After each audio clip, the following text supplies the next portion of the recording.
రెండవ అధ్యాయము 22 నుంచి చూసుకుందామండి. అపోస్తుల కార్యములు 2వ అధ్యాయము 22 నుంచి చూసుకుందాం. ఇశ్రాయేలు వారులారా, ఈ మాటలు వినుడి. దేవుడు నజరేయుడగు యేసు చేత, అంటే ఇప్పుడు యేసుక్రీస్తు కోసం సువార్త చెప్పడం మొదలుపెట్టాడండి. ఓకేనా?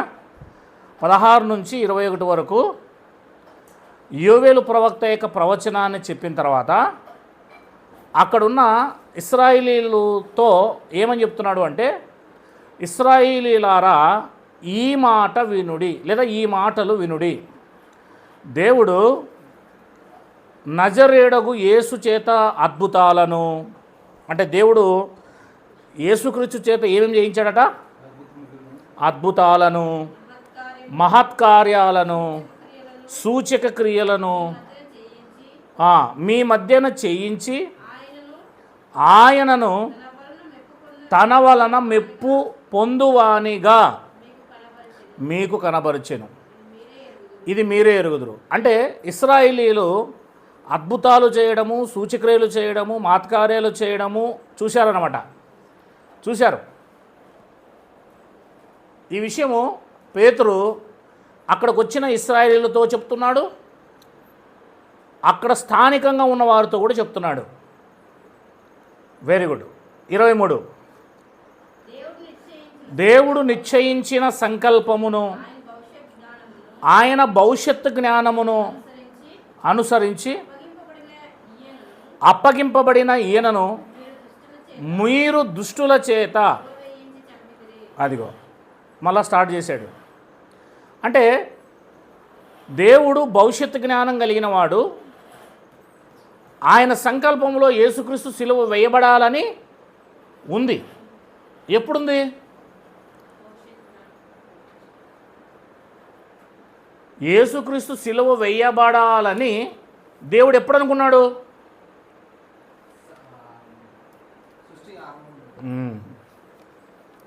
13వ అధ్యాయము ప్రకటన గ్రంథం. ఏమి నిన్నమన్నా అనుకోలేదు ఆయన, లేకపోతే ఆదాం పాపం చేసినప్పుడు అనుకోలేదు ఆయన. ఆయనకు భవిష్యత్తు జ్ఞానం ఉంది కనుక దేవునికి ఎప్పుడు అనుకున్నాడో మనం చూద్దాం. 13వ అధ్యాయము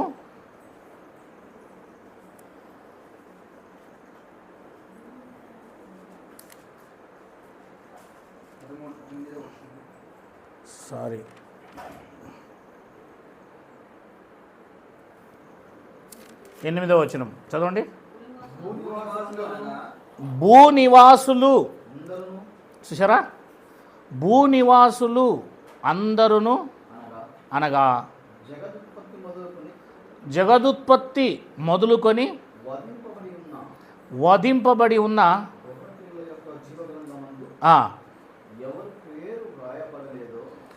గొర్రెపిల్ల జగత్తు పునాది వేయబడక మునిపే వధింపబడిందట. వధింపబడినట్టుండిన అన్నాడు చూడండి అక్కడ. అంటే దేవుని యొక్క ఆలోచనలో యేసుక్రీస్తు వారు నిన్నమన్న కాదు, ఎప్పుడో ఆయన వధింపబడ్డారు. అంతేనా? పేతురు రాసిన మొదటి పత్రిక,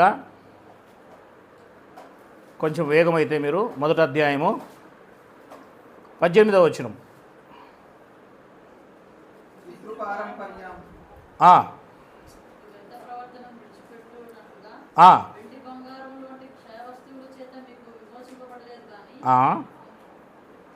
అమూల్యమైన రక్తము చేత, అనగా నిర్దోషమును నిష్కలంకమునకు గొర్రె పిల్ల వంటి క్రీస్తు రక్తము చేత విమోచింపబడితరని మీరు ఎరుగుదురు కదా.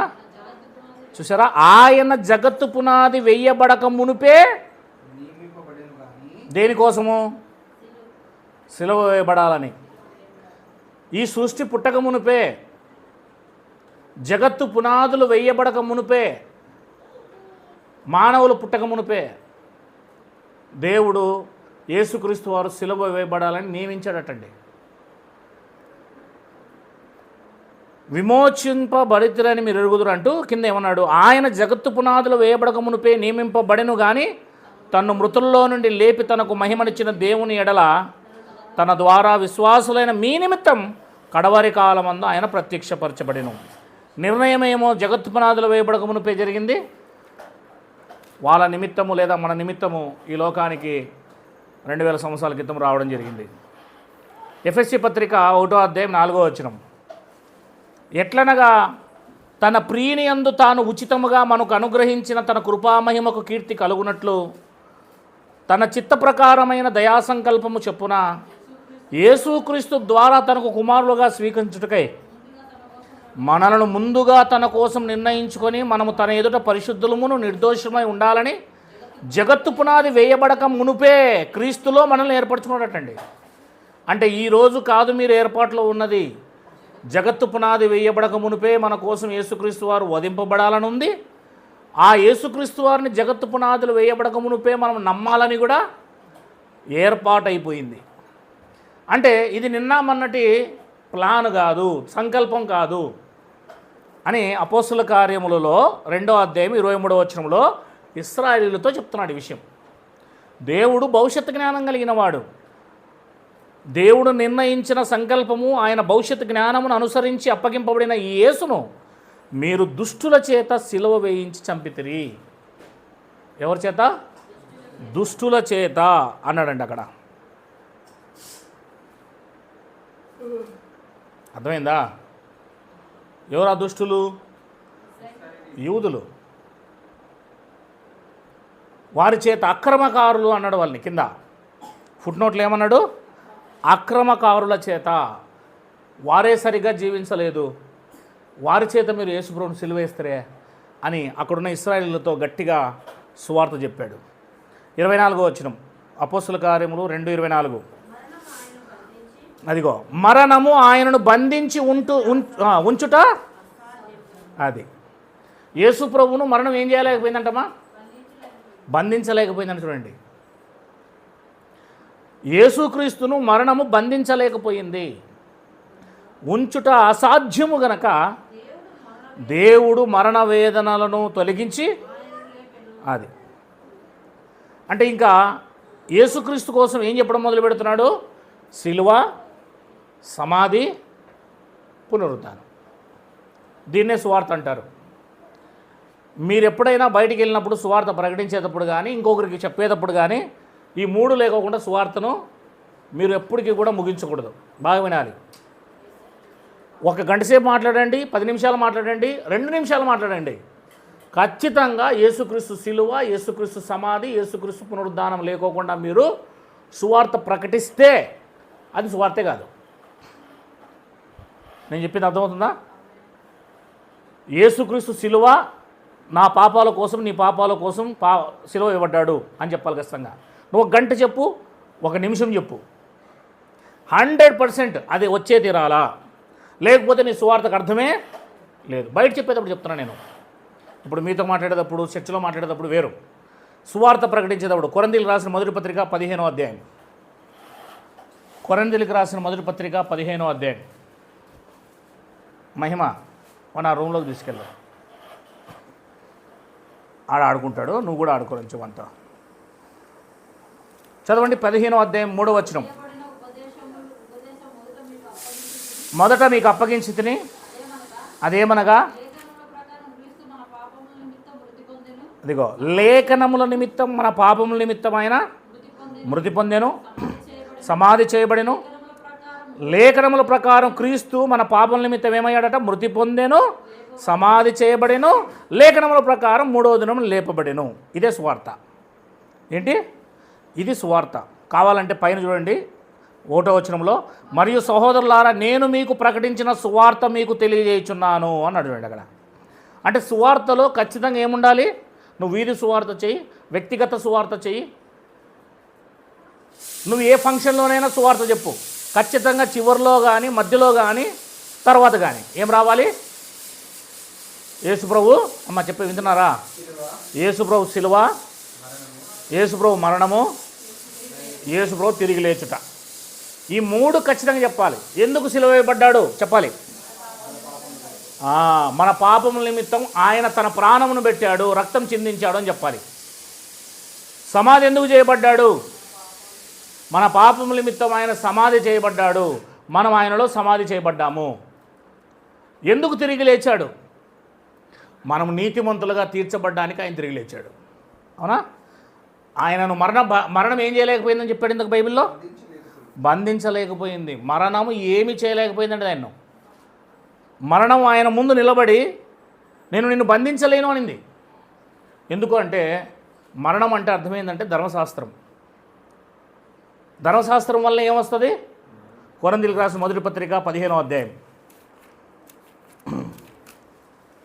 అందరినీ ధర్మశాస్త్రం తీసుకెళ్ళిపోయి లోపలేసేసింది, కానీ యేసుక్రీస్తును మాత్రం ఏం చేయలేకపోయింది. 53 మొదటి కొరింథీయులకు రాసిన పత్రిక 15వ అధ్యాయం నేను చదువుతాను. క్షయమైన ఈ శరీరము అక్షయతను ధరించుకొనవలసి ఉన్నది, మత్స్యమైన ఈ శరీరము అమర్త్యతను ధరించుకోవలసి ఉన్నది. ఈ క్షయమైనది అక్షయతను ధరించుకున్నప్పుడు, ఈ మత్స్యమైనది అమర్త్యతను ధరించుకున్నప్పుడు, జాగ్రత్త విందాం, విజయమందు మరణము మృంగివేయబడెను. విజయమందు మరణము మృంగివేయబడెను. మరణం ఏమవుతా ఉంది అంటే కప్పను పాము మింగిందనుకో, కప్ప కనబడుతుందా, పాము కనబడుతుందా? అలాగే మరణమును ఏది మింగేస్తుందట? విజయం మింగేస్తుంది, లేదా క్షయతను మింగేస్తుంది. విజయమందు మరణము మృంగి వేయబడేనను వాక్యం ఏమవుతుంటే అప్పుడు నెరవేరుతుంది. 55 ఓ మరణమా నీ విజయం ఎక్కడా? ఓ మరణమా నీ ముల్లెక్కడా? మరణపు ముళ్ళు పాపము, పాపమునకున్న బలము ధర్మశాస్త్రమే అన్నాడు. చూడండి, పాపానికి బలం ఏంటి? ధర్మశాస్త్రం.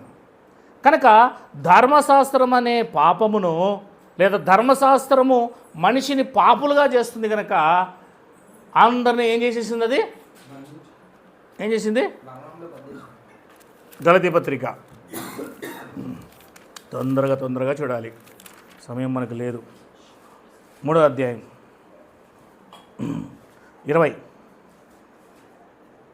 20 కూడా చూడండి. 3:21 ధర్మశాస్త్రము ఏమేంటంట? దేవుని వాగ్దానానికి విరోధమైనదా? అలా అనరాదు.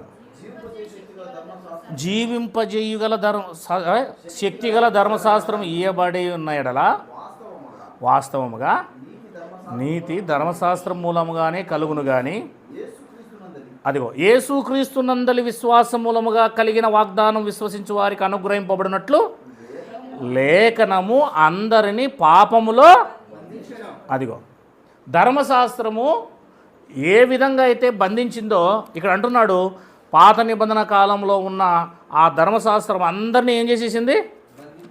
బంధించేసింది. లేఖనము అందరినీ బంధించేసింది. Very good. 15వ వచనం 2:15 గలతీ పత్రిక. మనము జన్మం వలన యూదులమే కానీ అన్యజనుల్లో చేరిన పాపులము కాము. మనుష్యుడు యేసుక్రీస్తునందలి విశ్వాసం మూలముగా కానీ ధర్మశాస్త్ర సంబంధమైన క్రియల మూలముగా నీతిమంతుడుగా తీర్చబడని ఎరిగి, మనమును ధర్మశాస్త్ర సంబంధమైన క్రియల మూలంగా కాక క్రీస్తునందలి విశ్వాసం వల్లే నీతిమంతులమని తీర్చబడుటకై యేసుక్రీస్తునందు విశ్వాసం ఉంచి ఉన్నాము. ధర్మశాస్త్ర సంబంధమైన క్రియల మూలమున ఏ శరీరియు నీతిమంతుడని తీర్చబడడు అని రాయబడి చూడండి. అంటే ధర్మశాస్త్రంలో ఉన్న క్రియలన్నీ చేసినా కూడా ఏ ఒక్కడు కూడా దేవుని దృష్టిలో ఏం కాలేడు? నీతిమంతుడు కాలేడు. నీతిమంతుడు కాలేడు అని చెప్తుంది బైబిల్. అదే 2వ అధ్యాయం 21వ వచనం, నేను దేవుని కృపను నిరర్ధకము చేయను, నీతి ధర్మశాస్త్రం వలన అయితే ఆ పక్షమందు క్రీస్తు చనిపోవటం నిష్ప్రయోజనమే. ఒకవేళ ధర్మశాస్త్రం వల్లే మనుషులందరూ నీతిమంతులు అయిపోయి ఉంటే ఇంక యేసుప్రభు చనిపోవడం ఎందుకు అని పౌలు గారు చెప్తున్నారు. అంటే యేసు అవసరం ఎందుకు మనకి అంటే, యేసు అవసరం నీతిమంతులుగా అవ్వడము యేసు ద్వారానే. ధర్మశాస్త్రం మనుషులు నీతిమంతులుగా చేయదు. ఏం చేస్తుందని చెప్పి చూసాం 3వ అధ్యాయంలో. లేఖనము అంటే ధర్మశాస్త్రము అందరినీ పాపములో బంధించేసింది. రైట్. అంటే ఇప్పుడు చెప్పండి, మరణము యేసుక్రీస్తుని ఏం చేయలేకపోయింది? లేఖనము యేసుక్రీస్తుని ఏం చేయలేకపోయింది? That's all. మీకు అది క్లియర్ రావాలని చెప్తున్నా. లేఖనం అనగానే ధర్మశాస్త్రం. రైట్. 2వ అధ్యాయం అది అర్థమైపోయింది కాబట్టి ఇక్కడ వచ్చేసేయండి. 24వ వచనం. మరణము ఆయనను బంధించి ఉంచుట అసాధ్యము గనుక దేవుడు మరణ వేదనను తొలగించి ఆయనను లేపెను. ఆయనను గూర్చి దావీదు ఇట్లా నేను ఎల్లప్పుడూ నా ఎదుట ప్రభువును చూచుచుంటిని, ఆయన నా కుడిపార్శ్వమును ఉన్నాడు గనుక నేను కదల్చబడను. కావున నా హృదయము ఉల్లసించెను, నా నాలుక ఆనందించెను, మరియు నా శరీరము కూడా నిరీక్షణ కలిగి నిలకడగా ఉండును. నీవు నా ఆత్మను పాతాళములో విడిచిపెట్టవు, నీ పరిశుద్ధిని కుళ్ళు పట్ట నీయవు. నాకు జీవమార్గములు తెలిపితివి, నీ దర్శనం అనుగ్రహించి నన్ను ఉల్లాసముతో నింపెదవు అని ఈ మాట ఎవరు చెప్తున్నాడు? 116వ కీర్తనలో 8వ వచనం నుంచి 11వ వచనం వరకు 25 నుంచి 26, 27, 28 వచనాలు అక్కడ ప్రవచనముగా ఉన్నాయి. దావీదు గారు ఏ ప్రవచనం అయితే ప్రవచించారో ఆ ప్రవచనం వచ్చేసి ఇక్కడ ఎత్తి పేతురు మరలా చెప్తున్నారు. అంటే 16వ అధ్యాయం 8వ వచనము, 16వ అధ్యాయం 9వ వచనము, 16వ అధ్యాయం 10వ వచనము, 16వ అధ్యాయం 11వ వచనం. ఇక్కడే ఉండేది అక్కడ ఉంది కాబట్టి ఇంక చదవాల్సిన అవసరం లేదు. రైట్. ఇక కిందికి వచ్చేద్దాం. 29వ వచనం. సహోదరులారా, మూల పురుషుడగు దావీదును గూర్చి మీతో నేను ధారాళంగా మాట్లాడవచ్చును. అతడు చనిపోయి సమాధి చేయబడెను, అతని సమాధి నేటి వరకు మన మధ్యనున్నది. రాజ్, ఇది కొంచెం తీసుకో, గాలి అప్పుడే స్టార్ట్ అయింది. రైట్. ఓకే, జాగ్రత్త వింటున్నారా? మూల పురుషుడగు, ఎవరు మూల పురుషుడు? దావీదు. అతని కోసం చాలా మాట్లాడవచ్చు, మనం అతని విషయంలో చాలా మాట్లాడవచ్చు, కానీ కొన్ని విషయాలు మాత్రమే నేను ప్రవచనంగా తీసుకుంటున్నా. 30వ వచనం. చనిపోయి సమాధి చేయబడెను, అతని సమాధి నేటి వరకు మన మధ్యన. అంటే ఇంకా సమాధి ఉందన్నమాట వాళ్ళ మధ్య. అతడు ప్రవక్త అయి ఉండెను గనుక అతని గర్భములో నుండి అతని సింహాసనము మీద ఒకరిని కూర్చొండబెట్టెదను అని దేవుడు దావీదుతో ఏం చేశాడంటే, దేవుడు ప్రమాణపూర్వకంగా ఒట్టు పెట్టుకునే సంగతి అతడు ఎరిగి. ఎవరు? దావీదు గారు ఎరిగారు. ఇప్పుడు చెప్పండి, దావీదుతో దేవుడు ఏమని చెప్పాడు? నీ సంతానములో, నీ గర్భవాసములో నుంచి వచ్చిన ఒకడిని ఒక సింహాసనం మీద అతను నేను కూర్చోండబెడతానని చెప్పాడు. అవునా లేదా? ఎక్కడ చెప్పాడు? 1 దినవృత్తాంతములు 17వ అధ్యాయము 11వ వచనం.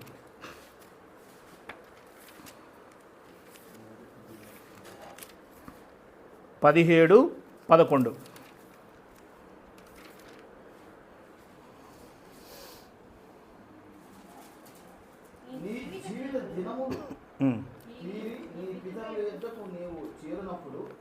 నీ కుమారుల వలన కలుగు నీ సంతతిని నేను స్థాపన చేసి అతని రాజ్యమును స్థిరపరచెదను. అతడు నాకు ఒక మందిరం కట్టించును. చూసావా? ఎవరి కోసం చెప్తున్నాడు ఇక్కడ? యేసుక్రీస్తు కోసం చెప్తున్నాడు. చదవండి, కావాలని నీటికి చెప్పండి. నేను చెబుతాను. నీ జీవిత దినములు తీరి నీ పితరుల యొద్దకు నీవు చేర్చబడినప్పుడు నీ కుమారుల వలన కలుగు నీ సంతతిని నేను స్థాపన చేసి, నీ కుమారుల వలన కలుగు నీ సంతతిని అన్నాడు అక్కడ. నీ కుమారులు అన్నప్పుడు ఇంకా సొలొమోను దగ్గర ఆగిపోవాలి. మళ్ళీ కుమారులు అంటాడు ఎందుకు? కుమారుల నుంచి నీ కుమారుడు అంటే సొలొమోను దగ్గర ఆగాల. కుమారుల వలన కలుగు సంతతి అంటున్నాడు అక్కడ. మీరు అర్థం చేసుకుంటున్నారో లేదో? అతని రాజ్యమును స్థిరపరచెదను. 12వ వచనం. అతడు నాకు ఒక మందిరమును కట్టించును, అతని సింహాసనమును నేను నిత్య స్థాపన. ఏమంటే సొలొమోను నిత్య స్థాపన ఉందా? లేదు. యేసుక్రీస్తుదే నిత్య స్థాపన. నేను అతనికి తండ్రినై ఉండును, అతడు నాకు కుమారుడై ఉండును.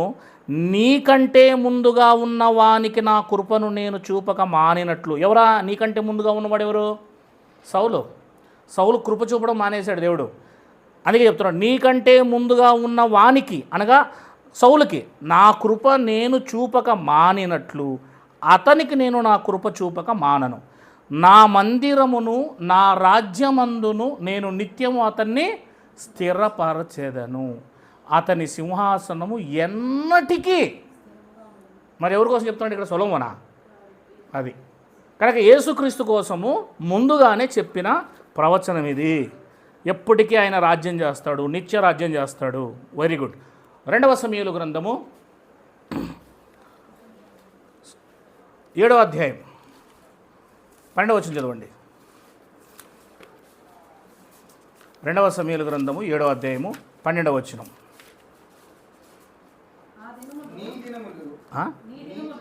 నీ దినములు సంపూర్ణములగునప్పుడు నీవు నిద్రించిన తర్వాత నీ గర్భములో నుండి వచ్చిన నీ సంతతిని హెచ్చించి రాజ్యమును అతనికి స్థిరపరచెదను.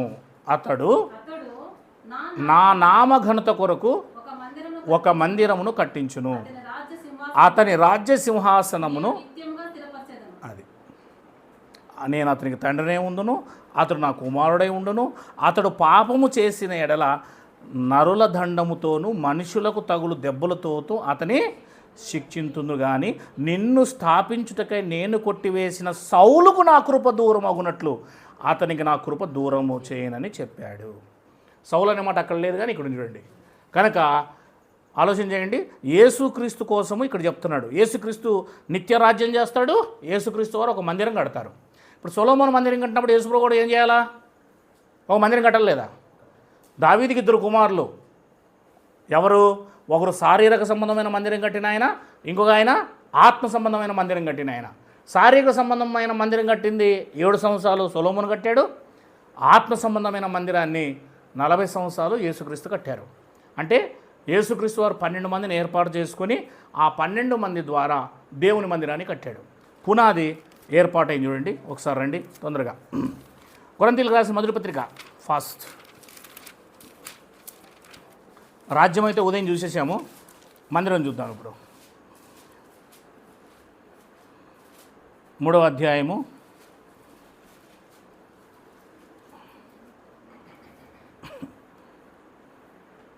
'పునాది వేసి తిని' అనే మాట ఎక్కడ చూడండి. 11వ వచనం కదమ్మా, చదవండి.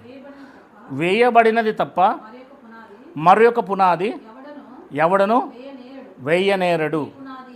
ఈ పునాది యేసుక్రీస్తే. ఎవడైనా ఈ పునాది మీద బంగారు, వెండి, వెలగల రాళ్ళు, కర్ర, గడ్డి, కొయ్యకాలు మొదలైన వాటితో కట్టినడలా వాని వాని పని కనబడును.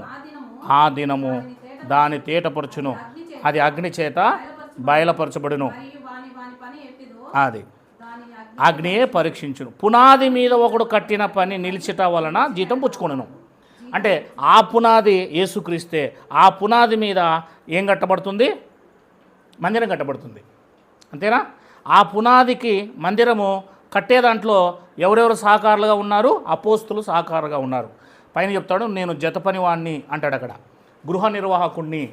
అంటే ఆ యొక్క పునాది వేస్తున్న పునాది యేసుక్రీస్తే, మూలరాయి యేసుక్రీస్తే, తలరాయి యేసుక్రీస్తే. మీకు తెలుసు కదా, పునాది ఎవరు? యేసుక్రీస్తే.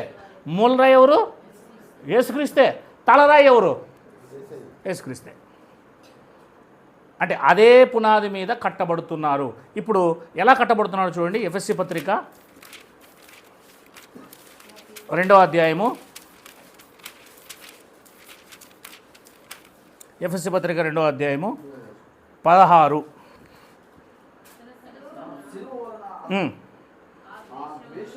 ఆ ద్వేషమును సంహరించి దాని ద్వారా వీరిద్దరిని ఏకం చేసి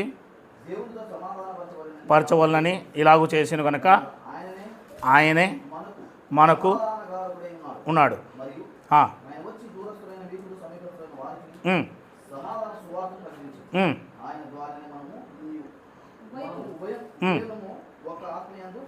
తండ్రి సన్నిధి చేయగలిగి ఇప్పుడు 19 నుంచి నేను చదువుతాను.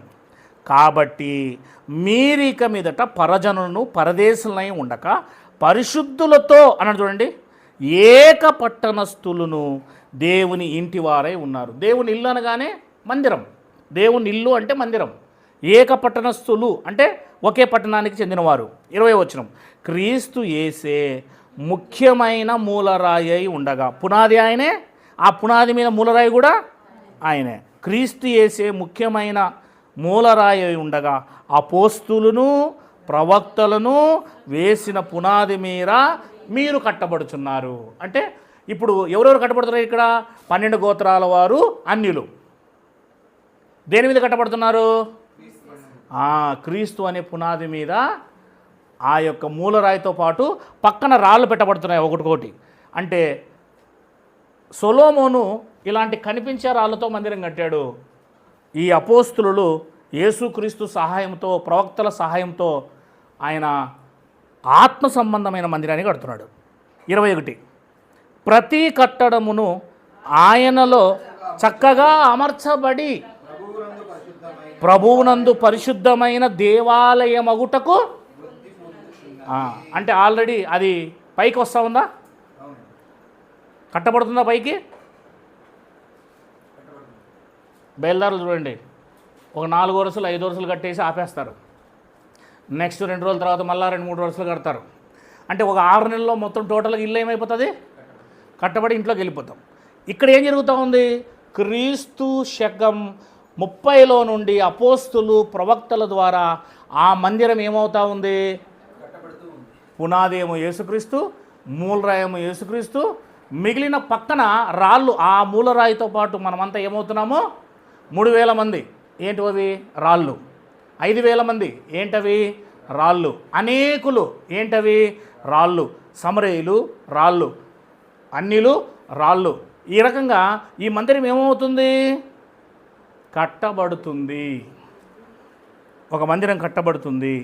ఎలాంటి మందిరం చెప్పాడు చూడండి అక్కడ 22, ఆయనలో మీరు కూడా ఆత్మమూలముగా దేవునికి నివాస స్థలమై ఉండుటకు, అది మీరు కూడా అంటున్నాడు అక్కడ. అంటే సంఘం అనేది దేవాలయముగా కట్టబడుతుంది, ఆత్మ సంబంధమైన దేవాలయం. Very good. మనము ఇంకొంచెం ముందుకు పోయినట్లయితే పేతురు రాసిన మొదటి పత్రిక 2వ అధ్యాయము,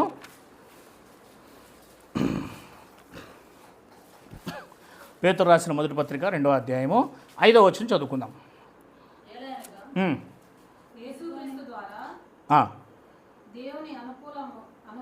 యేసుక్రీస్తు ద్వారా దేవునికి అనుకూలమగు ఆత్మ సంబంధమైన బలులను అర్పించుటకు పరిశుద్ధుల యాజకులుగా ఉన్నట్లు మీరును,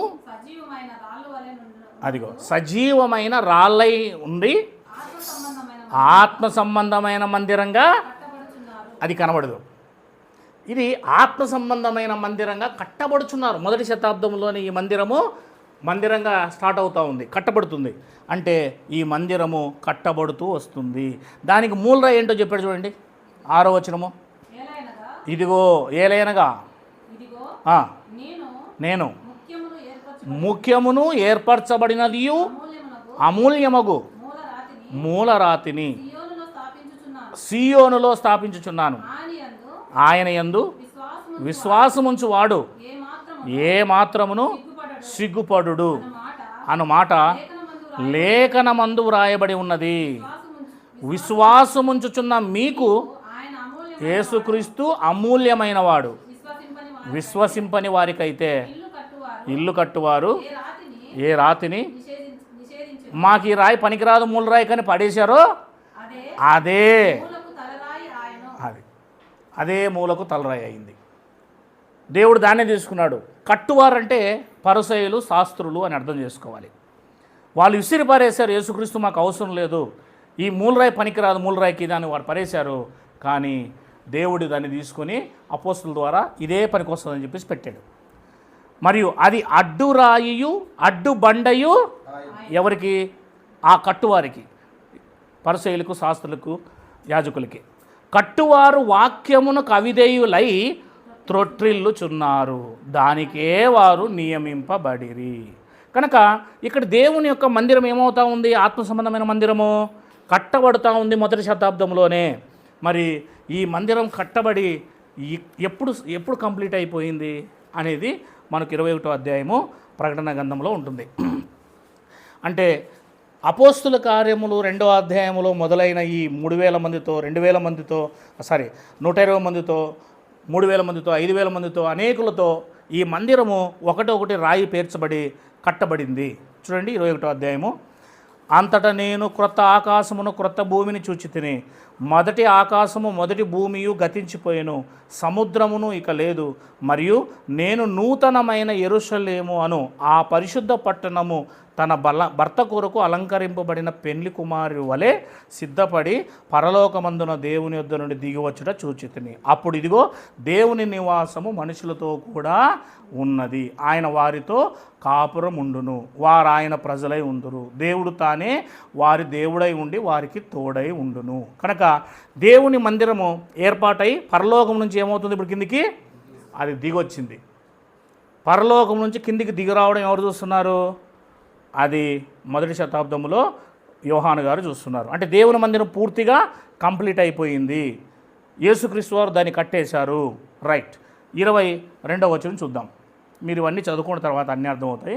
ముందుకు పోదాం. 22వ వచనం 21వ అధ్యాయంలో. దానిలో ఏ దేవాలయము నాకు కనబడలేదు, సర్వాధికారైన దేవుడకు ప్రభువును గొర్రె పిల్లయే దానికి దేవాలయమై ఉన్నారు.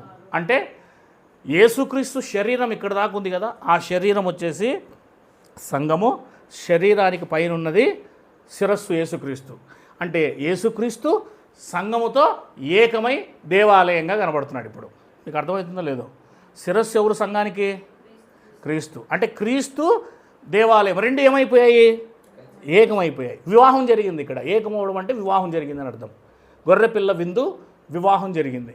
కనుక ఇప్పుడు మొదటి శతాబ్దములో యేసుక్రీస్తు అనే సొలొమోను ద్వారా దేవుని మందిరం కట్టబడింది. ఇప్పుడు మనము ఆ మందిరములోనికి వస్తున్నాం. మనం ఏం చేస్తున్నాము? ఆ మందిరంలోనికి వస్తున్నాం. మనం ఆ మందిరంలోనికి వచ్చి మనము దేవుని ఆరాధన చేస్తున్నాం. ఇప్పుడు మందిరం లేకోకుండా ఆరాధన అనేది జరగదు. ఇప్పుడు మీరు ఎక్కడ కూర్చున్నారు? మీరు మందిరంలో కూర్చున్నారు, ఇల్లులో కూర్చున్నారు అనుకోవద్దండి. సార్వత్రికంగా ఈ భూమి మీద ఒక మందిరాన్ని దేవుడు, ఆత్మీయ మందిరాన్ని కట్టాడు. మనమందరూ ఎక్కడ కూర్చొని ఆరాధన చేస్తున్నామో, ఇజ్రాయేలీలు ఏ విధంగా అయితే ఒక మందిరం కట్టబడిందో ఆ మందిరంలో వారు వెళ్ళి ఆరాధన చేశారో, అదేవిధంగా యేసుక్రీస్తు ద్వారా మొదటి శతాబ్దంలో ఎట్లంటే ఇది పాత నిబంధన కాలపు మందిరము పడిపోయిన మరుక్షణమే కనిపించే మందిరం పడిపోయింది. కాల్చేశారు దాన్ని రోమా సామ్రాజ్యము. క్రీస్తు 70లో కనిపించని మందిరం వచ్చి కనబడింది, లైన్లోకి వచ్చింది. ఇప్పుడు ఒక మందిరం పోతేనే ఇంకో మందిరం రావాలి లైన్లోకి.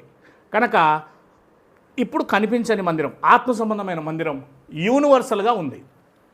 యూనివర్సల్గా ఆ మందిరంలోనికి వచ్చి మనం ఏం చేస్తున్నాం? ఇప్పుడు ఆరాధన చేస్తున్నాం. 22వ అధ్యాయము ప్రకటన గ్రంథము చూద్దాం. 4వ వచనం. ఆయన దాసులు ఆయనను సేవించుచు ఆయన ముఖ దర్శనము చేయుదురు. ఆయన నామం వారి నొసలయందుండును. రాత్రి ఇక ఎన్నడూ ఉండదు. దీపకాంతి అయినను సూర్యకాంతి అయినను వారికి అక్కరలేదు. దేవుడైన ప్రభువే వారి మీద ప్రకాశించును. వారు యుగయుగములు రాజ్యము చేయుదురు. మరియు ఆ దూత ఇలాగు నాతో చెప్పాను అని రాబడించండి. కనుక ఇప్పుడు ఆ రాజ్యంలోనికి మొత్తం అందరూ ఏం చేస్తున్నారు? లోపలికి వస్తూ ఉన్నారు. ఆ రాజ్యంలోనికి వస్తున్నారు. మీరు ఇదే ఎక్కడ చదివారు అంటే యెషయా గ్రంథంలో చదివారు. అదొక మాట చెప్పేసి నేను మళ్ళీ ఇక్కడికి వచ్చేస్తాను ఫాస్ట్గా. 2వ అధ్యాయం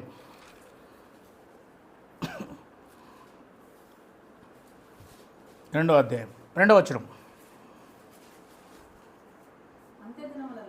అంత్య దినములలో పర్వతముల పైన యెహోవా మందిరము, యెహోవా మందిర పర్వత శిఖరమున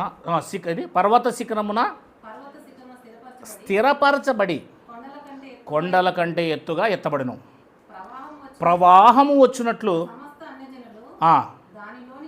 అది మందిరముగా అవ్వము. కానీ మనము మందిరంలోనికి వస్తాం. మొదటి శతాబ్దంలో మందిరం కట్టబడింది. ఇప్పుడు ఆ మందిరంలోనికి ఆరాధన చేయడానికి మనం అంతా వస్తున్నాం. మందిరములోనికి వస్తున్నాం. ప్రవాహం వచ్చినట్లు సమస్త అన్ని జనులు దానిలోనికి వచ్చెదరు. ఆ కాలమున సియోన్లో నుండి ధర్మశాస్త్రము, యెరూషలేములో నుండి యెహోవాకు బయలువెళ్ళెను. జనులు గుంపులు గుంపులుగా వచ్చి, యాకోబు మందిరమునకు యెహోవా పర్వతమునకు మనం వెళ్ళుదము రండి, ఆయన మనకు తన మార్గముల విషయమే మనకు బోధించుచు ఆయన త్రోవలో నడుతుము రండి అని చెప్పుకుంటారట. ఇప్పుడు మనం అందరూ వస్తున్నది మందిరంలోనికి. ఆల్రెడీ యేసుక్రీస్తు ద్వారా మొదటి శతాబ్దంలో ఒక మందిరం, కనిపించే మందిరం సొలొమోను ద్వారా కట్టింది పడివేయబడిన వెంటనే కనిపించిన ఆత్మ సంబంధమైన మందిరము ఆ యొక్క అపోస్తుల ద్వారా, ప్రవక్తల ద్వారా మొదటి శతాబ్దములో ఉండే విశ్వాసులు అనబడే ఆ సంఘము మందిరంగా మారిపోయింది. ఆ మందిరంలోనికి మనం వస్తున్నాం. ఇప్పుడు ఆ మందిరంలో ఇప్పుడు ఆరాధన జరుగుతుంది. ఓల్డ్ టెస్టిమెంట్లో జరిగినట్లుగా ఇప్పుడు జరుగుతుంది. మనమంతా ఎవరంటే ఆ మందిరంలో యాజకులం. మనమంతా ఎవరు? యాజకత్వం చేయడానికి వస్తున్నాం ఆ మందిరంలోకి. మనం ఇప్పుడు యాజకత్వం ఏంటో చెప్పండి. మనమంతా యాజకులమేనా? యాజకత్వం అంటే ఏంటి చెప్పండి. ఏంటి యాజకత్వం చేయాలి? ఎలా చేయాలి యాజకత్వం? ఇప్పుడు రోమపత్రిక యాజకత్వం ఏంటో చూపిస్తాను నేను. ఇది చేయడం లేదు మనం అసలు. 15వ అధ్యాయము 15వ వచనం. ఇంపార్టెంట్గా యాజకత్వం అంటే ఏంటో మనం చూద్దాం జాగ్రత్తగా. అయినను అన్యజనులు అర్పణ పరిశుద్ధాత్మ వలన పరిశుద్ధపరచబడి ప్రీతికరమగునట్లు. చెప్పండి. యాజకులు, మనం రాజులము, యాజకులము, దేవుని సొత్తైన ప్రజలము అని ఒక ట్యాగ్ ఉంది మనకి. ఇప్పుడు మనం యాజకులం. నువ్వు కూడా యాజకురాలే, మనమందరూ యాజకులమే. యేసుప్రభువును నమ్ముకున్న వాళ్ళందరూ యాజకులే. ప్రధాన యాజకులు కాదు, మన ప్రధాన యాజకుడు యేసుక్రీస్తు. మనం యాజకులం. ఆరోన ప్రధాన యాజకుడు, తన కుమారులు యాజకులు. వారు కేవలం పరిశుద్ధ స్థలం వరకు వెళ్తారు. అతి పరిశుద్ధ స్థలంలోకి ఎవరు వెళ్తారు? ప్రధాన యాజకుడు వెళ్తాడు. మన పక్షాన ప్రధాన యాజకుడు యేసుక్రీస్తు వారు అతి పరిశుద్ధ స్థలంలోకి వెళ్ళాడు. ఇప్పుడు మనం పరిశుద్ధ స్థలంలో మాత్రమే ఉన్నాం, దేవాలయంలో యాజకత్వం చేస్తున్నాం. చెప్పండి, ఏంటి యాజకత్వం? సువార్త ప్రకటించటం. సువార్త ప్రకటించటమే యాజకత్వం. సువార్త ప్రకటించకపోతే నువ్వు యాజకుడే కాదు అసలు. ఇది చూడండి, మాట చదవండి మళ్ళీ ఒకసారి. నేను సువార్త విషయమైన యాజక ధర్మము అన్నాడు. చూడండి, సువార్త ప్రకటించడమే యాజకత్వం. సువార్త ప్రకటించడము లేదు అంటే నువ్వు యాజకుడే కాదు అసలు. నీకు ఆ పోస్టే లేదు, ఆ ట్యాగే లేదు నీకు అసలు. సువార్త ప్రకటించడమే యాజకత్వం. రైట్. ఇంకా పైన ఒక మాట చెప్పాడు చూడండి, 15వ వచనంలో, అయినను అన్యజనులు అర్పణ అన్నాడు. చూడండి, అంటే సువార్త ప్రకటించడం యాజకత్వం అయితే ఒక విశ్వాసిని సంఘములోనికి తీసుకొచ్చి అతన్ని దేవునికి అర్పించడమే అర్పణ. అర్పణ అంటే ఏంటి? నువ్వేదో అరటిపండు తీసుకొచ్చావు, లేకపోతే నువ్వేదో బియ్యం తీసుకొచ్చావు, లేకపోతే కానుకేసావు మాత్రం కాదు. అసలైన అర్పణ అంటే ఏంటంటే, ఒక విశ్వాసికి సువార్త ప్రకటించినప్పుడు నువ్వు యాజకత్వం చేస్తున్నావు. ఆ విశ్వాసి నీ ద్వారా సంఘానికి వచ్చి కూర్చొని దేవుని వాక్యం విని పాపక్షమాపణ పొందుకున్నాడు అంటే అతనే దేవునికి అర్పణగా ఇస్తున్నావు నువ్వు. అది అర్పణ అంటే. ఈ రెండు పనులు మనం ఎప్పుడు చేస్తున్నాం, ఎక్కడ చేస్తున్నాం?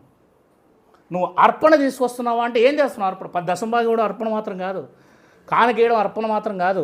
అసలు అర్పణ అంటే ఒక పాపిని దేవుని దగ్గరికి తీసుకొచ్చి ఇలా అప్పగించడమే, దాన్ని అర్పణ అంటారు.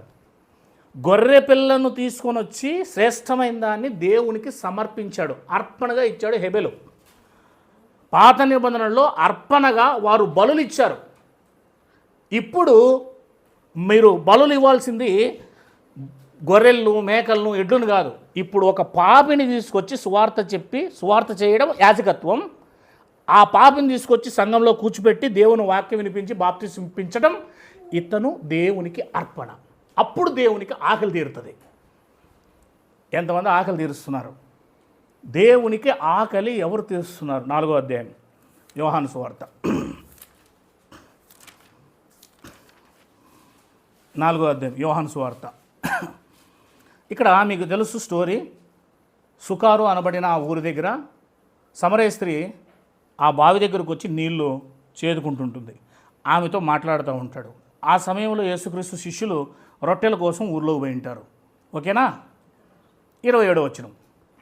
అంతలో ఆయన శిష్యులు వచ్చి ఆయన స్త్రీతో మాట్లాడట చూచి ఆశ్చర్యపడిరి, కానీ ఎందుకు మాట్లాడుతున్నావని అడగలేదట. నీకేమి కావాలనైనను ఈమెతో ఎందుకు మాట్లాడుచున్నావనైనను ఎవడనూ తెగింపలేదు. ఎందుకంటే ఆయన తిడతాడు. ఆ స్త్రీ తన కుండ విడిచిపెట్టి ఊరిలోనికి వెళ్ళిందంటండి. మీరు వచ్చి నేను చేసినవన్నీ నాతో మనిషిని చూడుడి, ఈయన క్రీస్తు కాడా అని ఆ ఊరిలో వారితో చెప్పడానికి పరిగెత్తిందండి ఆమె. చూడండి, ఆమె ఇప్పుడు సువార్త చేస్తుంది కదా ఊరిలో, అదే యాజకత్వం. ఇప్పుడు అందరినీ తీసుకొచ్చి యేసు పాదాల దగ్గర పడేస్తుంది చూడండి, అదే అర్పణ. ఇలా చేయాల. ఇది చేసేవాడే నిజమైన యాజకుడు. దేవునికి నిజమైన అర్పణిస్తున్నావు. నీ ద్వారా ఎన్ని ఆత్మలు రక్షించబడుతున్నాయి, అవన్నీ కూడా అర్పణలోకి వెళ్తాయి. చూద్దాం, ఇంకా కిందికి వద్దాం. ఏమంటున్నాడు చూడండి 30. వారు ఊరిలో నుండి బయలుదేరి ఆయన యుద్ధకు వచ్చుచుండిరి. ఈలోగా శిష్యులు బోధకుడా, రొట్టెలు తెచ్చారు కదా అయ్యా, భోజనం చేయండి అని చెప్పారండి. అందుకు ఆయన భుజించుటకు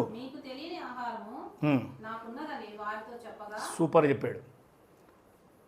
మరి వాళ్ళు ఏమనుకున్నారంటే ఎవరు తీసుకొచ్చి భోజనం పెట్టేశారు అనుకున్నారు. కానీ ఆయన ఏం చెప్పాడు? నేను సమరయ స్త్రీని తినేశాను. ఎవరు తినేశాడు? అది అర్పణ. తినేశాడు ఆమెని. తినేశాడంటే మనం ఇట్లా డైరెక్ట్గా ఆలోచించకూడదు. సమరయ స్త్రీకి సువార్త చెప్పి అర్పణను తినేశాడు ఆయన. అది అసలైన ఆకలి, దేవుని ఆకలి. దేవుని ఆకలి అంటే ఏంటనుకున్నారు? అదే దేవుని ఆకలి. లేవియకాండం. ఎప్పుడైతే సువార్త చెబుతావో, ఒక పాపిని తీసుకొచ్చి దేవుని ముందు పెడతావో, అప్పుడే నువ్వు దేవుని ఆకలి తీర్చినట్లు. అంతవరకు దేవుడు ఉపవాసంతోనే ఉంటాడు. 3వ అధ్యాయము లేవియకాండము 16వ వచనం. 11 కూడా చదువుదాం. 3వ అధ్యాయం లేవియకాండం 11. యాజకుడు కనబడుతున్నాడా? నేనే యాజకుడు, మీరే యాజకుడు. Very good. యాజకుడు బలిపీఠం మీద దానిని దహింపవలెను, అది యెహోవాకు హోమ రూపమైన. అది యాజకులే దేవునికి అన్నం పెట్టాలి. పెడుతున్నారు అన్నము దేవునికి? పాపం ఆకలితో ఉన్నాడు ఆయన. అమ్మ పెడుతున్నావా? మీ నాన్నకి మీ అమ్మకైతే రోజు ఆకలి తీరుస్తున్నారు, కానీ దేవునికి ఆకలి అదిగో. పాత నిబంధన గ్రంథములో ఎడ్లు, గొర్రెలు, మేకలు, పావురములు, గువ్వలు వాటిని అర్పించటం వల్ల, దేవుడు వాటిని ఆగ్రహించడం వల్ల ఆకలి తీరిపోతుంది ఆయనకు. కొత్త నిబంధనలో నీవు నేనే దేవుని యొక్క ఆకలి తీర్చాలి. యేసుక్రీస్తు వారు ఎలా తీర్చాడు చూడండి ఒకసారి. ఎఫెసీ పత్రిక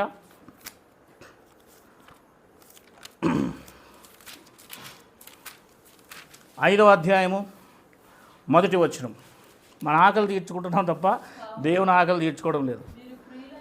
కావున మీరు ప్రియులైన పిల్లల వలె దేవుని పోలి నడుచుకొనుడి. క్రీస్తు మిమ్మును ప్రేమించి పరిమళ వాసనగా ఉండుటకు. పరిమళ వాసన అనే పాటికి మీకు అక్కడ హోమం అనేది రావాలి. దేవునికి పరిమళ వాసనగా ఉన్నాడు ఆయన. దేవునికి పరిమళ వాసనగా ఉండుటకు మన కొరకు తన్ను తాను దేవునికి అర్పణగాను. చూసారా, యేసుక్రీస్తు ఏమైపోయాడు? అర్పణ అయిపోయాడు. తను తాను అర్పించుకున్నాడు దేవునికి. అది దేవుని ఆకలి తీర్చింది. యేసుక్రీస్తు ఎప్పుడైతే బలైపోయాడో దేవుని ఆకలి తీరింది. దేవుని ఆకలి తీరింది. పాత నిబంధనలో చెప్పాను కదా, ఎడ్లు, మేకలు, గొర్రెలు, పావురాలు, గువ్వలు ఎప్పుడైతే వధింపబడి ఆ బలిపీఠం మీద నుంచి అవి కాల్చబడతాయో దాని యొక్క సువాసన తీసుకుంటాడు ఆయన, ఆగ్రహిస్తాడు. 8వ అధ్యాయం ఆదికాండం ఇంకా స్పష్టంగా చెప్తా.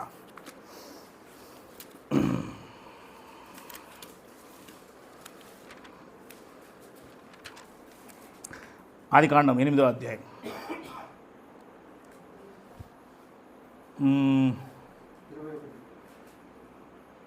చదవండి. 21. 21 కాదనుకుంటా.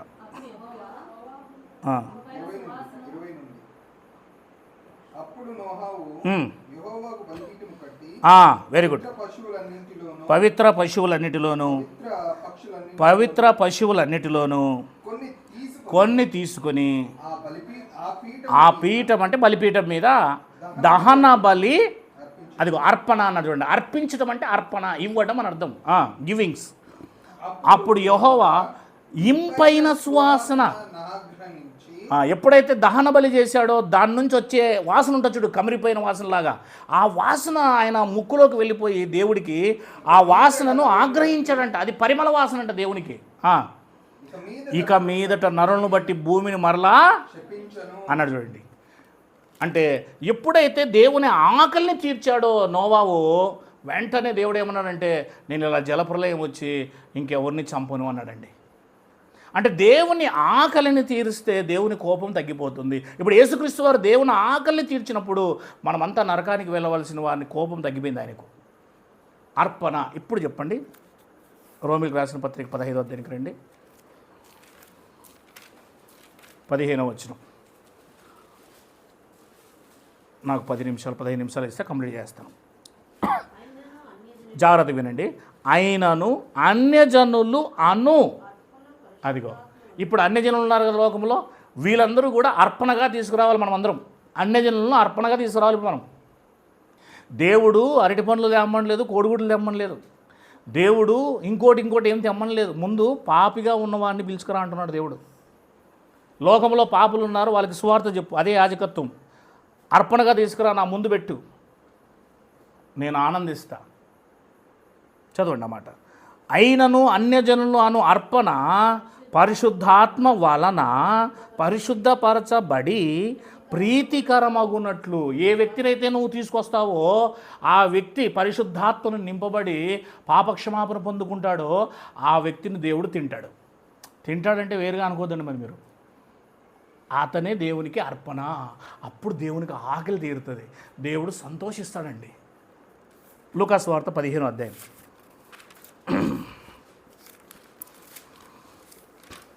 దేవుని సంతోషం ఒకే ఒక దాంట్లో ఉంటుంది. 3వ వచనం. అందుకు ఆయన వారితో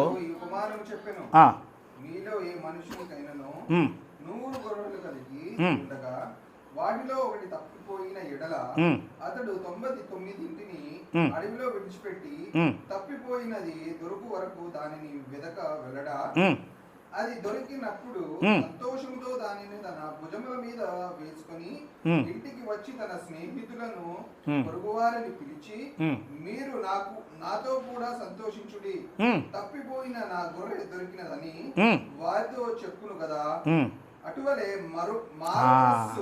అటువలే అంటే అలాగునే మారు మనస్సు పొంది అక్కరలేని 99 నీతిమంతుల విషయమై కలుగు సంతోషము కంటే మారు మనస్సు పొందు ఒక్క పాపి విషయమై పరలోకమందు ఎక్కువ సంతోషము. ఈడ పాపిని నువ్వు రక్షించినప్పుడు పరలోకంలో ఒక పెద్ద మీటింగు, పెద్ద ప్రోగ్రాం జరుగుతుంది, ఫంక్షన్ జరుగుతుంది. పరలోకంలో దేవదూతులతో పాటు మనమంతా సంతోషిద్దామని చెప్పేసి గంతలేస్తాడేమో దేవుడు. నా సంతోషం అంటే అదే కదా, హ్యాపీ డే. ఎప్పుడు సీరియస్గా ఉంటాడండి దేవుడు ఇట్లా కూర్చొని. ఒక రాజకుమార్ సువార్త చెప్పి ఒక వ్యక్తిని బాప్తిసం తీసుకుంటేనే దేవుడు ఏమంటాడు తెలుసా, ఇట్లా చిరునవ్వు నవ్వి అందరికీ ఇట్లా సిగ్నల్ ఇస్తాడు, డ్యాన్స్ చేద్దామా కాసేపు. ఎగ్జాంపుల్ చెప్తున్నా. అంటే సంతోషించేది ఎప్పుడంటే దేవుడు కేవలం ఆయనకు అర్పణ తీసుకొని వెళ్ళినప్పుడు, ఒక పాపిని రక్షించినప్పుడు. అందుకే తప్పిపోయిన కుమారుని కోసం చెప్తూ ఆ కుమారుడు తిరిగి వచ్చిన తర్వాత ఎంత సంతోషించాడు అంటే, ఒక పాపిని రక్షించడమే దేవునికి మనం ఇచ్చే అర్పణ, సువార్త చెప్పడమే మనం చేసే యాజకత్వం. అందుకే దేవుడు మనల్ని పిలిచాడు. అసలు సువార్త చెప్పడం లేదు, మనం ఎట్లా యాజకులు అవుతాం? ఏ పాపిని మనం తీసుకురావడం లేదు దేవుని దగ్గరికి, మనం ఎలా దేవునికి అర్పణ ఇస్తాం? మనం ఎలా పరలోకానికి పోతాం? కాబట్టి మారింది, పద్ధతి మారింది. పాత నిబంధనకి కొత్త నిబంధనకి పద్ధతి మారింది. యాజకుడువు అయితే నువ్వు అర్పణ తీసుకురావాలి. అర్పణ అంటే ఏదో కాదు, ఒక పాపి. ఇది మీరు గుర్తుంచుకోండి, అర్థం చేసుకుంటారని ఆశిస్తున్నాను. ఇక ముందు పోదాం. అపొస్తలుల కార్యములు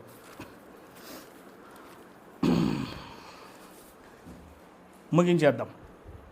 ఎక్కడున్నాము? 31 2వ అధ్యాయం అపొస్తలుల కార్యం 31. క్రీస్తు పాతాళములో విడవబడలేదనియు ఆయన శరీరము కుళ్ళిపోలేదనియు దావీదు ముందుగా తెలుసుకొని ఆయన పునరుత్థానమును గూర్చి, అదిగో ముందే చెప్పేశాడంట ఆయన పునరుత్థానం కోసం.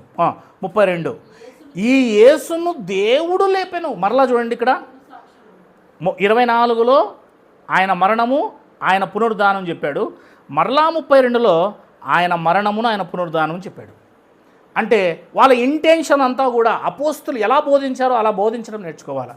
మాట మాటికి యేసు మరణం, యేసు సమాధి, యేసు తిరిగి లేవటమే చెప్పాలి. ఇదే సువార్త, ఇదే హైలైట్ చేయాలి. వాళ్ళు అదే హైలైట్ చేస్తున్నారు. 33 కాగా ఆయన దేవుని కుడిపార్శ్వమునకు హెచ్చింపబడి పరిశుద్ధాత్మను గూర్చిన వాగ్దానమును తండ్రి వలన పొంది మీరు చూచుచూ వినుచున్న దీనిని కుమ్మరించి ఉన్నాడు మా మీదకి. దావీదు పరలోకమునకు ఎక్కిపోలేదు, అయితే అతడు ఇట్లనేను, నేను నీ శత్రువులను నా పాదముల క్రింద, నీ పాదముల క్రింద పాదపీఠములుగా ఉంచు వరకు దేవుడు అన్నాడంట, నువ్వు నా కుడిపార్శ్వమును కూర్చోండుమని. ఈ విషయాన్ని కీర్తన 110 మొదటి వచనం నుంచి 4 వచనాల్లో ప్రవచనం ఉంది. దాన్ని మళ్ళీ ఎత్తి చెప్పాడు. 36 మీరు సిలువ వేసిన ఈ యేసునే దేవుడు ప్రభువుగాను క్రీస్తునుగాను నియమించెను. ఇది ఇశ్రాయేలు వంశమంతయు, అంటే ఎవరితో మాట్లాడుతున్నాడు ఈయన? అన్యులతో కాదు, ఇశ్రాయేలుతోనే మాట్లాడుతున్నాడు. ఇది మేము గమనించాలి. 37 వారి మాట విని హృదయములో నొచ్చుకొని, సహోదరులారా మేమేమి చేస్తామని పేతురును కడమ అపోస్తులను, అది కడమ అంటే మిగిలిన వారు అని అర్థం చేసుకోవాలండి మీరు ఎప్పుడైనా కూడా. కడమ అనే పదం వస్తే మిగిలిన వారు, అనదర్ పీపుల్స్. పేతురు మీరు మారు మనసు పొంది పాపక్షమాపణ నిమిత్తము ప్రతివాడు యేసుక్రీస్తు నామమున బాప్తిజం పొందుడి, అప్పుడు మీరు పరిశుద్ధాత్మను వరం పొందుదురు. ఈ వాగ్దానం మీకును మీ పిల్లలకు దూరస్తులకు అందరికీ, అనగా మన ప్రభువైన అయిన దేవుడు తన ఎద్దుకు పిలిచిన వారందరికీ చెందునని వారితో చెప్పాను. ఇంకనూ అనేక విధములైన మాటలతో సాక్ష్యం చెప్పి, ఇందులో రాయబడలేదు కానీ, మీరు మూర్ఖులకు ఈ తరం వారికి వేరై రక్షణ పొందుడని వారిని హెచ్చరించాను. కాబట్టి అతని వాక్యం అంగీకరించిన వారు బాప్తిసం పొందిరి. ఆ దినమందు ఇంచుమించు 3000 మంది దేంట్లోకి చేర్చబడ్డారు? దేవుని ఆలయముగా రాళ్ళగా చేర్చబడుతున్నారు. ఒక ఇటుక తర్వాత ఇంకొక ఇటుక ఏం చేస్తాం మనము? 120 ఇటుకలు ఆల్రెడీ చేర్చబడ్డాయి మూలరాయి పక్కలో. తెలుసు కదా 120 అంటే ఎవరు?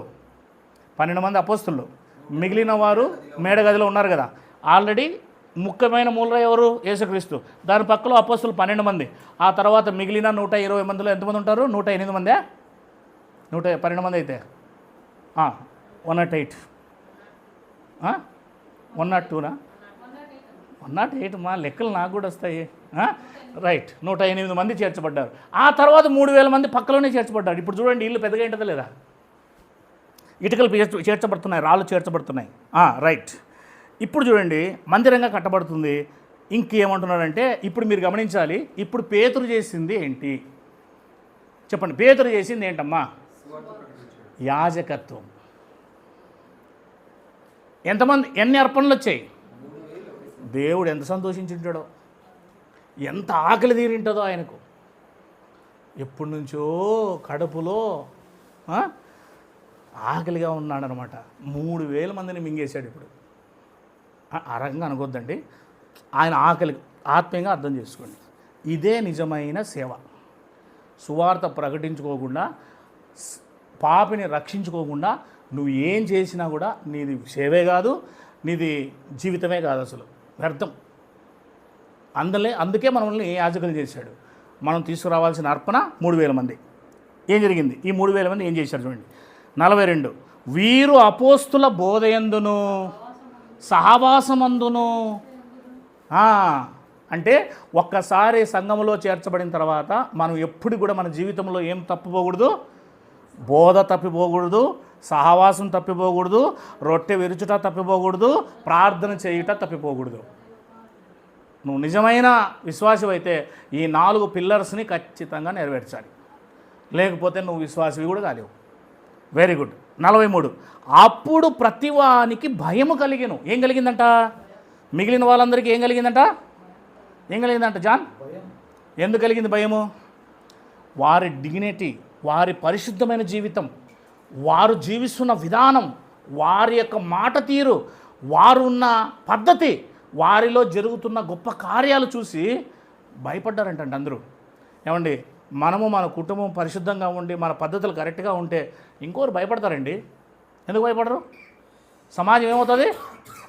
భయపడుతుంది. మన పద్ధతిని చూసి, మన మాట తీరును చూసి, మన నడవడికను చూసి ఇంకోరు ఏమవుతారు?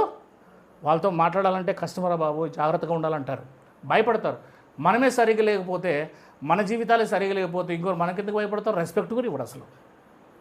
ఆ రోజు అంత భయపడ్డారంటండి వాళ్ళని చూసి, మిగిలిన వాళ్ళే భయపడ్డారంటండి. మరియు అనేక మహత్కార్యములను సూచక్రియలను అపోస్తుల ద్వారా జరిగేను. విశ్వసించిన వారందరూ ఏకముగా కూడి తమకు కలిగినదంతయు సమిష్టిగా ఉంచుకొనిరి. ఇదిగాక వారు తమ చర స్థిరాస్తులను అమ్మి, ఎంత రెవల్యూషన్ వచ్చింది చూడండి వీళ్ళకి.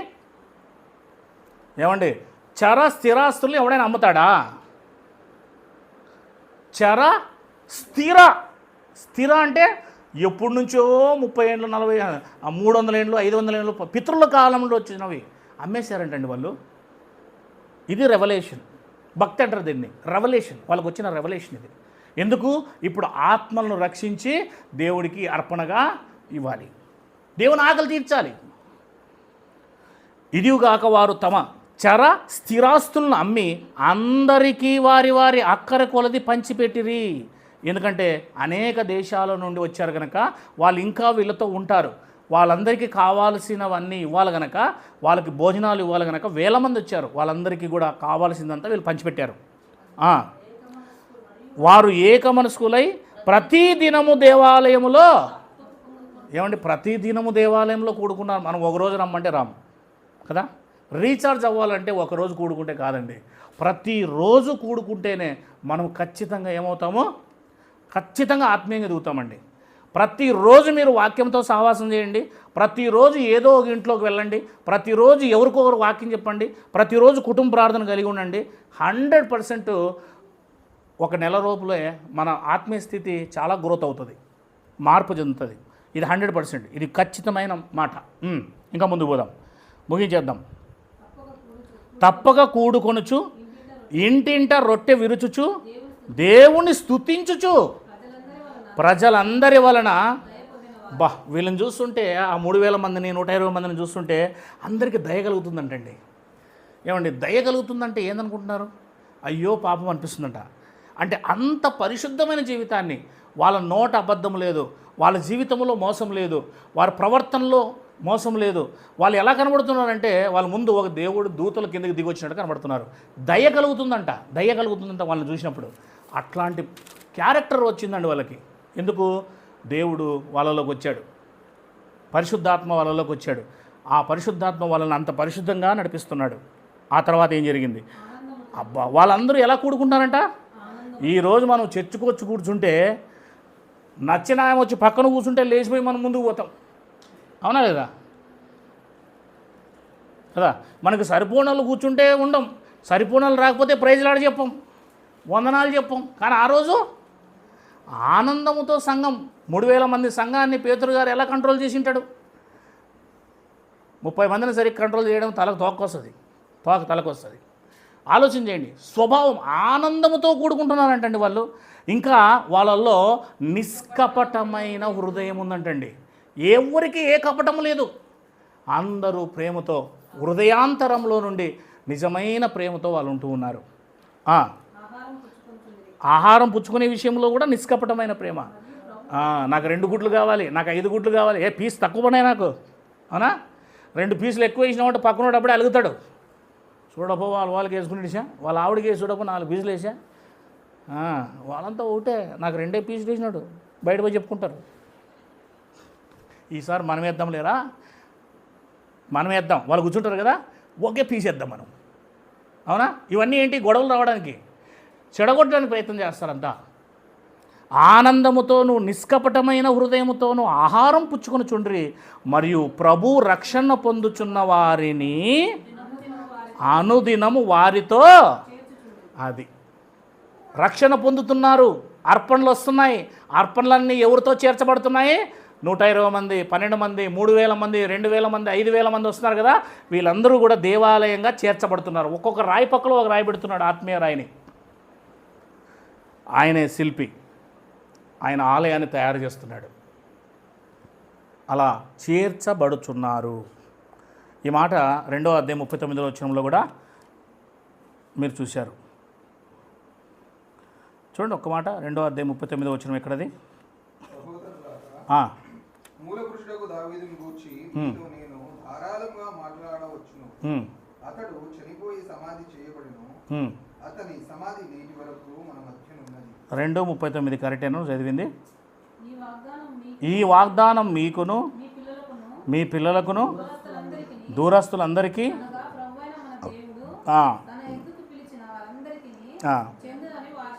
అది తన ఎద్దుకు పిలిచిన వారు. వీళ్ళు పిలిచిన వారిని ఏం చేస్తున్నాడు? ఇప్పుడు చేరుస్తున్నాడు సంఘములో. అంటే దేవుని ఆలయములో రాళ్ళగా వారిని ఆత్మీయ రాళ్ళగా చేరుస్తున్నాడు. కనుక ఇక్కడ దాకా మనం చూసాం. ఈ విషయాలు మనము జ్ఞాపకం చేసుకొని ఇప్పుడు చెప్పండి, నిజమైన యాజకత్వము అంటే ఏంటి?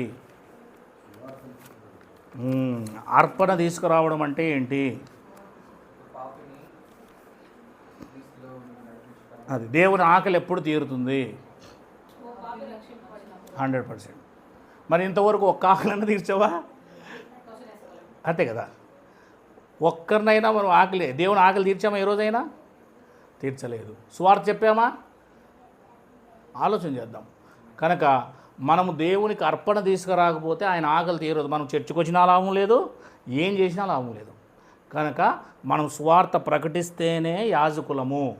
వ్యక్తిగతంగా సువార్త ప్రకటించాలా, సంఘముతో సువార్త ప్రకటించాలా. ఒకవేళ సువార్త ప్రకటించడానికి అవకాశం లేకపోయినా కరపత్రమైన ఆఖరికి ఇచ్చి మనం సువార్త ప్రకటించడానికి ప్రయత్నం చేయాలి. అప్పుడు ఒక పాపి రక్షించబడితే అతను దేవునికి ఆహారంగా మారుతాడు, దేవుడు సంతోషిస్తాడు.